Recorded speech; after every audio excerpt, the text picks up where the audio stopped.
Hello दोस्तों, स्वागत है आप सभी का आपके अपने चैनल गुरुवंत इंस्टीट्यूट में। आज हम आपका नया यूनिट स्टार्ट कर रहे हैं बीएससी मैथमेटिक्स में। बीएससी मैथमेटिक्स में हम अब तक आपको यूनिट 6 कंप्लीट करा चुके हैं। ये आपकी 7वीं यूनिट है जिसका नाम है Maclaurin theorem and Taylor's theorem, या इसके ब्रैकेट में लिखा हुआ है एक्सपेंशन ऑफ फंक्शंस। ठीक है, ये यूनिट का नाम है।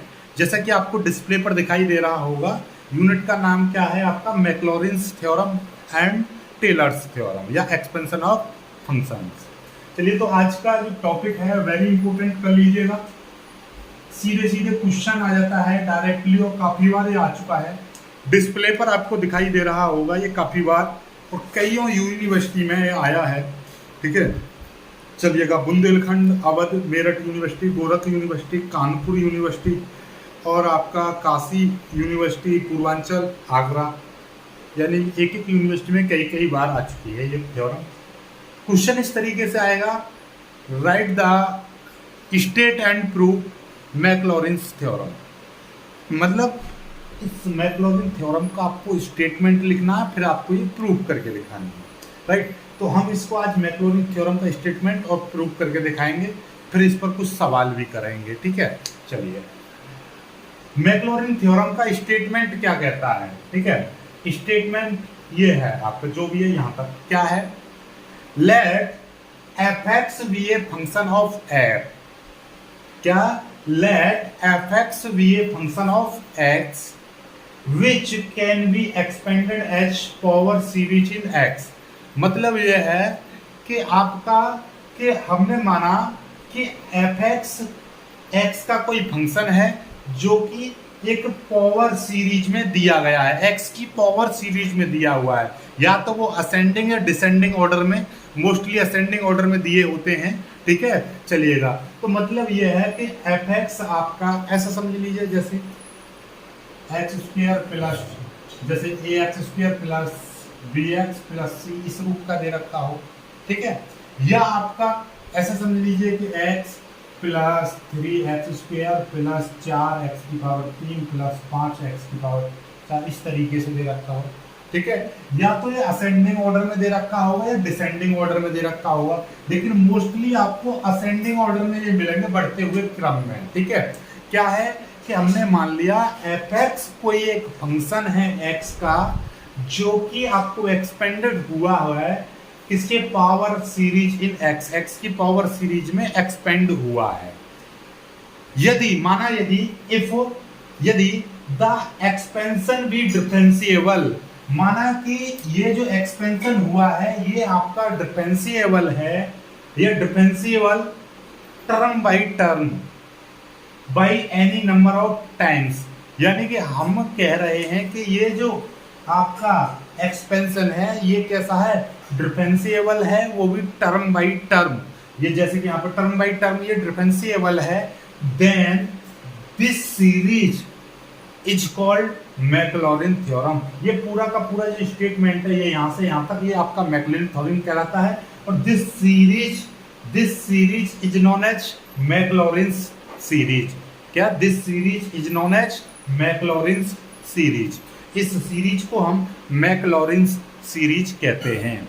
समझ में आ गई बात? चलिएगा, इसको प्रूव करके दिखाएंगे हम। कुल मिलाकर बात ये है कि आपको ये चीज बस ये है, डायरेक्टली कुछ भी ना लिख पाओ तो आप इतना लिख दीजिएगा, कुछ भी नहीं लिख पाए आप तो ऐसा भी लिख सकते हो, let f x be a function of x, f x be a function of x, x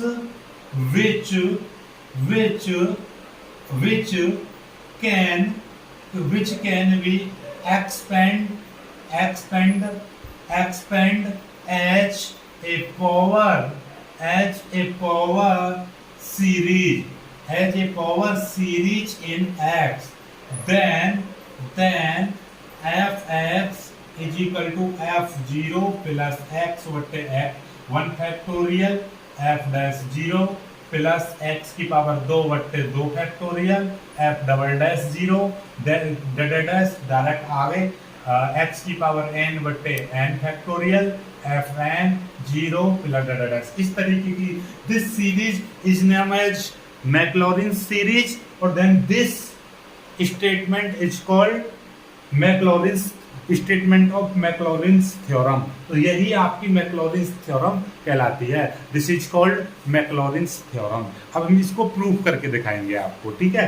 चलिएगा, प्रूफ के लिए आपको कुछ चीजें, हाँ इसको आप इस तरीके से भी देख सकते हो। यदि आपका ये फंक्शन x में ना देकर y में दे रखा है, कोई दिक्कत नहीं है। यहाँ पर क्या है, जो भी y आपका x में दे रखा है, x² + 2x, इस रूप का कुछ भी दे रखा हो, तो आपको पहले क्या है, जो भी y दे रखा है उसमें एक बार 0 रख देंगे, यानी कि y में 0 रख देंगे, फिर प्लस ये x/1 फैक्टोरियल, यहाँ पे y10, यानी कि मतलब ये क्या है, या आप ऐसे कह दीजिएगा y'0, मतलब क्या है, y का एक बार अवकलन करेंगे, फिर जहाँ पर x है वहां पर 0 रख देंगे, फिर ऐसे ही प्लस x²/2 फैक्टोरियल y2'0, इसी तरीके से आगे चलता रहेगा। फिर यहाँ पर लास्ट में आके क्या, x⁴n फैक्टोरियल yn'0, यानी कि yn का मतलब क्या है, nth डेरिवेटिव ऑफ y, और 0 का मतलब ये है कि जहाँ पर x है वहां पर 0 रख देना। अभी आपको प्रूफ में समझ में आ जाएगा, ठीक है, बस इसको याद कर लीजिएगा। ठीक, अब हम आपको मैक्लॉरिन्स थ्योरम को प्रूव करके दिखाएंगे, ठीक है। चलिएगा, प्रूफ ये बहुत ही सिंपल सा है, लेकिन कुछ चीजें आपको यहाँ पे सीखनी है। जैसे कि मैं आपको बता दूं, देखिए जहां कहीं पे भी ये लिखा हुआ है, देखिएगा फैक्टोरियल का मतलब समझो, पहले 3 फैक्टोरियल लिखा हुआ है, तो इसका मतलब क्या है, 3 × 2 × 1। 2 फैक्टोरियल है तो इसका मतलब क्या होता है, 2 × 1। ऐसे ही आपका 4 फैक्टोरियल है तो इसका मतलब क्या होता है, 4 × 3 × 1। ऐसे ही आपका मान लीजिए 10 फैक्टोरियल है तो हम लिख सकते हैं 10 × 9, डैश लिख सकते हैं यहाँ पर 3 × 2 × 1, ऐसे भी डैश करके भी लिख सकते हैं। या n फैक्टोरियल है तो इसको लिख सकते हैं हम n × n-1 × n-2 × n-3। इसी तरीके से ये पद घटते चले जाएंगे, लास्ट में 3 2 1। ये हर किसी में आएगा, क्यों, क्योंकि देखिएगा यहाँ से एक फैक्टोरियल देख लीजिए, एक फैक्टोरियल, एक की वैल्यू तो एक ही रहेगी। ये 2 का फैक्टोरियल 1 × 2, 3 का फैक्टोरियल 1 × 2 × 3, ऐसे ही आपका 4 का 1 × हम 2 का दिखाएंगे, 4 × ये इस तरीके से 1 × 2 × 3 × 4। ऐसे ही आपका 10 का है तो 10 का मतलब 1 × 2 × 3 × इस तरीके से। मतलब ये है, ये 10 है, 10 फैक्टोरियल, तो मतलब 10 × 10 - 1 9 आ गया, फिर गुणा 10 - 2, ठीक है, गुणा ऐसे ही आप करते चले जाओगे, लास्ट में आपका 3 2 1 ही आना है। तो इसका मतलब मैं तुमको ये इसलिए बता रहा हूँ कि जहाँ कहीं पर भी ये चीज आपको दिखाई देगी तो इसका मतलब ये है कि ये n फैक्टोरियल की वैल्यू है। और जहाँ पर भी ये आपको दिखाई दे, केवल 2 दिखाई दे जाए तो हम इसको 2 फैक्टोरियल बोल सकते हैं, एक को मतलब 1 फैक्टोरियल, बाकी 3 2 1 ये दिखाई दे तो इसकी जगह पर हम 3 फैक्टोरियल लिख सकते हैं, ठीक है।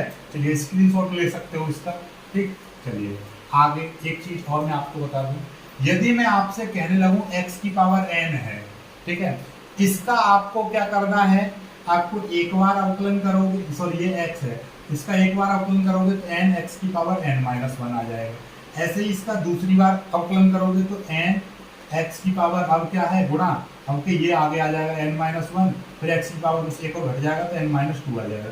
ऐसे ही आपका y3 निकालेंगे तो n-1, अब के ये आगे आ जाएगा n-2, ऊपर एक घात कम हो जाएगी n-3।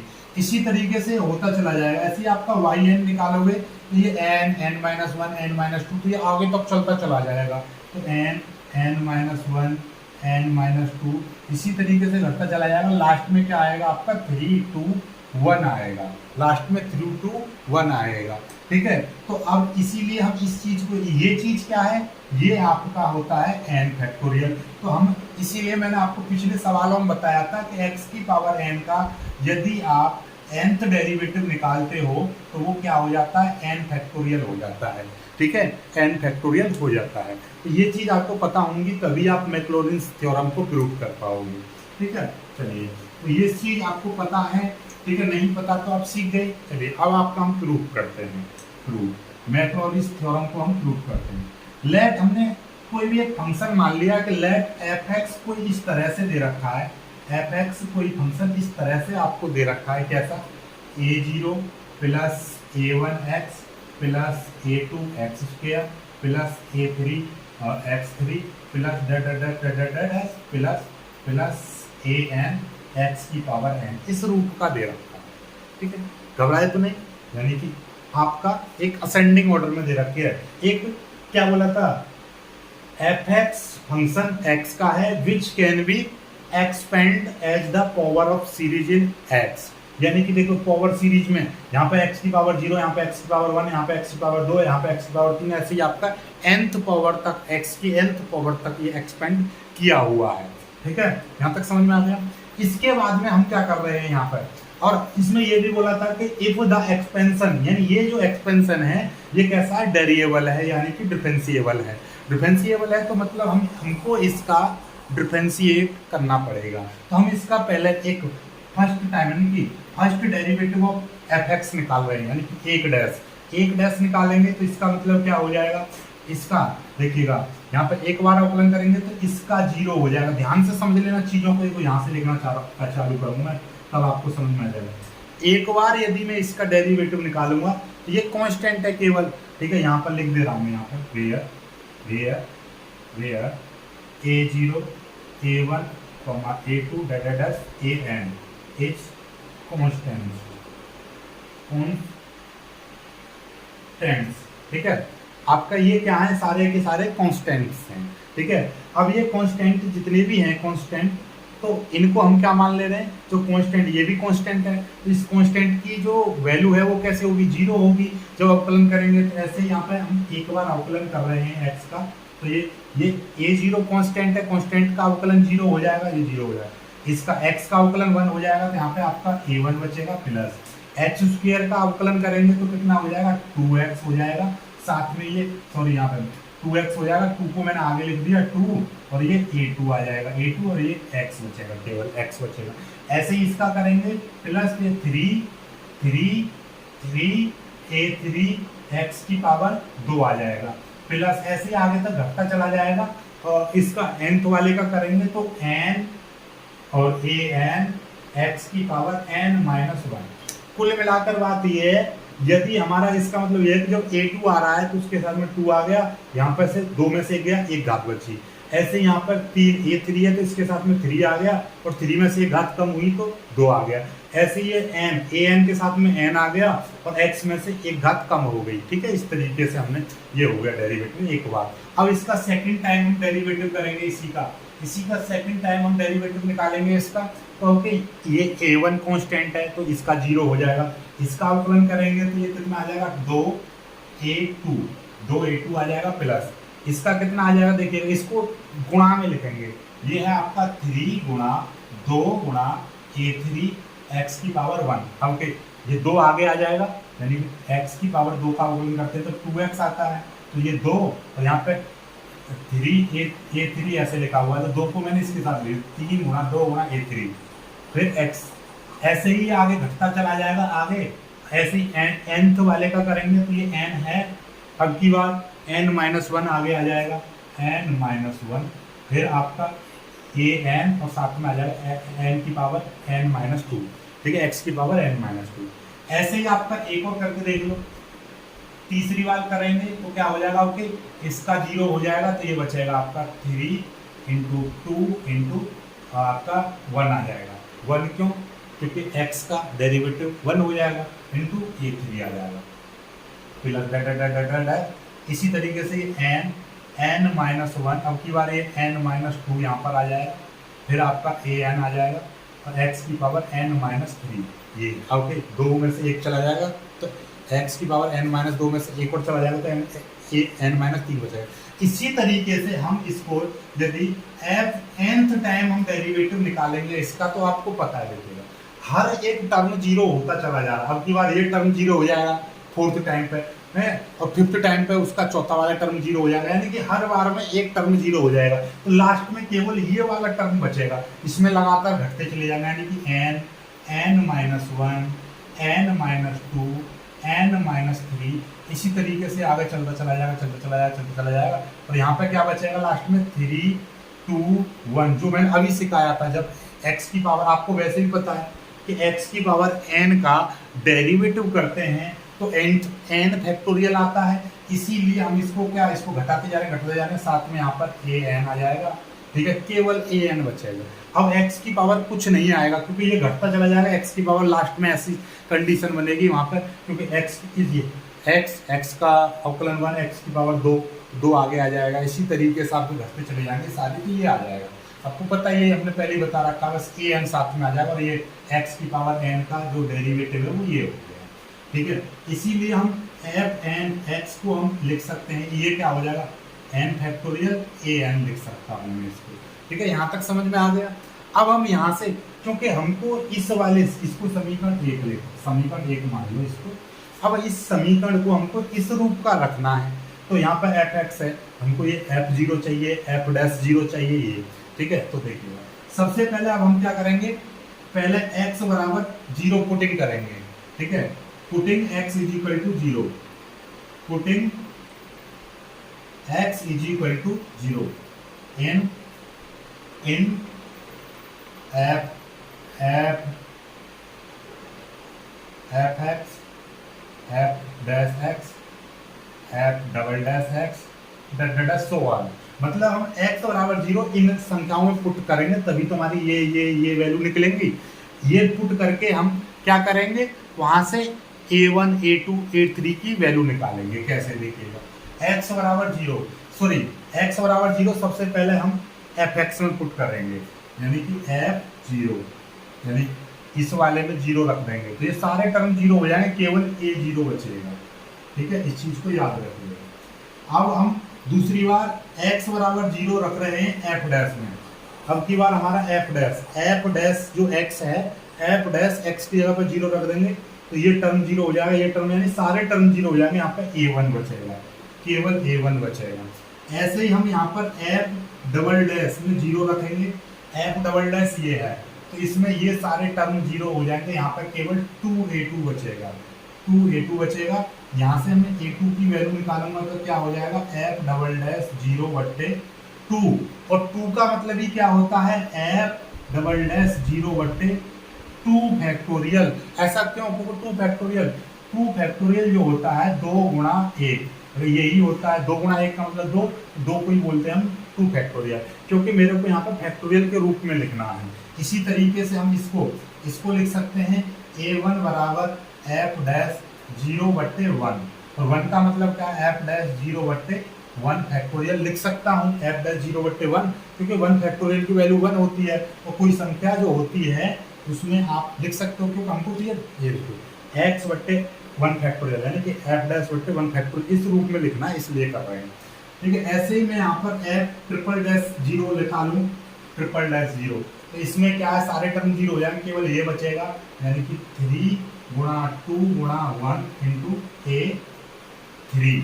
अब ये आपको पता है ये वैल्यू किसकी है, ये वैल्यू हो जाएगी आपकी 3 फैक्टोरियल इंटू a3, और ये जो है आपका यहाँ से a3 की यदि मैं वैल्यू निकालूंगा तो वो कितनी हो जाएगी, f डैश 3 0/3 फैक्टोरियल ये हो जाएगी, तो यहाँ से a3 की वैल्यू निकल आएगी। इसी तरीके से मैं देखिएगा, मैं यहाँ से मिटा दे रहा हूँ, देखो ये चीज़ याद रखिएगा, इसका स्क्रीनशॉट ले लीजिएगा, यही चीज़ आएगी अभी, ठीक है, यही चीज़ आएगी, इसको भी मिटा दे रहा हूँ मैं, ठीक है।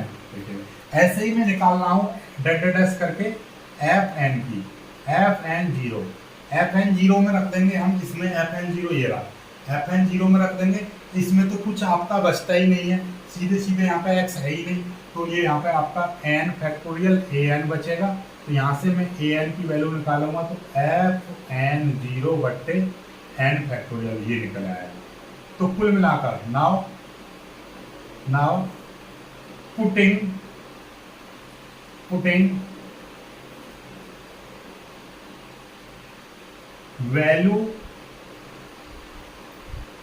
Value of a0 a1 a2 a3 in equation 1। अब हम क्या कर रहे हैं, इन ये जो वैल्यू a0 a1 a2 की वैल्यू कहाँ है, ये रही, a2 की वैल्यू ये रही, a1 की वैल्यू ये रही, ठीक है। ये A3 की वैल्यू ये रही, ये वैल्यू किस में पुट करेंगे, समीकरण 1 में पुट करेंगे।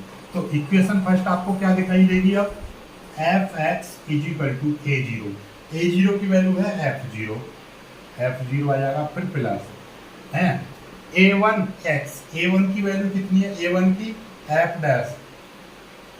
डैश 0 बट्टे 1 फैक्टोरियल, फिर प्लस, ठीक है, a1 x था तो x लिख देंगे, फिर प्लस इसकी वैल्यू है f डैश 0 बट्टे 2 फैक्टोरियल इंटू एक्स स्क्वायर, देख लीजिए ये रहा।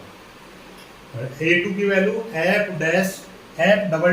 डबल डैश 0 बट्टे 2 फैक्टोरियल, ठीक है, ये ऐसे ही f ट्रिपल डैश वाले की ये है बट्टे 3 फैक्टोरियल x की पावर 3, ठीक है, x की पावर 3 कहाँ से आ रहा है, ये रहा, ठीक है। ऐसे ही आपका डैश डैश डैश करते चले जाएंगे, ऐसे ही एफ एन की वैल्यू रखेंगे तो क्या हो जाएगा, एफ एन 0 बट्टे एन फैक्टोरियल, ये आ जाएगा, ठीक है, और x की पावर n आ जाएगा, ठीक है, ये आ गया। अब इसको हम किस रूप में लिख सकते हैं, जैसे कि आपका ये थ्योरम थी क्या, f0 प्लस इसको लिख देंगे x बट्टे 1 फैक्टोरियल, ठीक है, और साथ में f डैश 0, फिर प्लस इस एक्स स्क्वायर को आगे लिख सकते हैं एक्स स्क्वायर बट्टे 2 फैक्टोरियल f डबल डैश 0, फिर प्लस ऐसे ही मैं और तीसरे वाले पद को नहीं लिख रहा, डायरेक्टली n में पद को लिख दे रहा हूँ, तो ये क्या हो जाएगा, x की पावर n बट्टे n फैक्टोरियल f डैश 0